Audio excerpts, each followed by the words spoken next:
Гудермес выбран не случайно для проведения республиканского первенства по боксу среди юниоров. Именно здесь 13 лет назад состоялось открытие первого спортклуба «Рамзан», сегодня известного как РСК «Ахмат». На финальные бои после 5 дней отборочных состязаний вышли 11 пар лучших боксеров. У нас есть победители России, здесь есть победители СКФО, участники на этом турнире.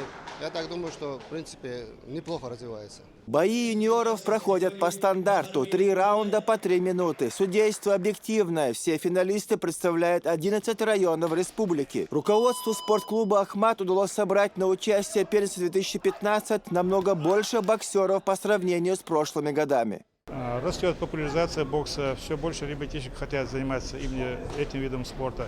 Если в прошлом году участвовало 127 боксеров, то в этом году 207. Также растет уровень боксеров. Мы видим, какие бои ребята устраивают. Все это, конечно, благодаря поддержке главы республики Рамзана Ахматовича Кадырова, благодаря которому мы имеем возможность постоянно участвовать во всех первенствах, выступать по обществам, проводить сборы.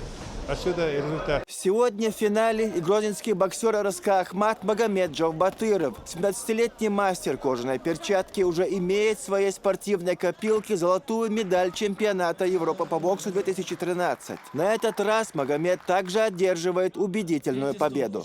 Тренировки побольше делал. То есть выиграть, соперник чего декор, Рамзан Ахматович, закон спортзал, диктировка условия humane, сбор, любовь, Все победители награждаются грамотами и медалями. В завершении, по традиции, памятная фотография. Победители первенства республики по боксу среди юниоров автоматически переходят на следующий этап своей спортивной карьеры. В апреле они будут уже представлять Чечню на первенстве СКФО по боксу в Нальчике. Адлан Дудаев, Султан Умаров, Джамал Хаджалиев. Новости.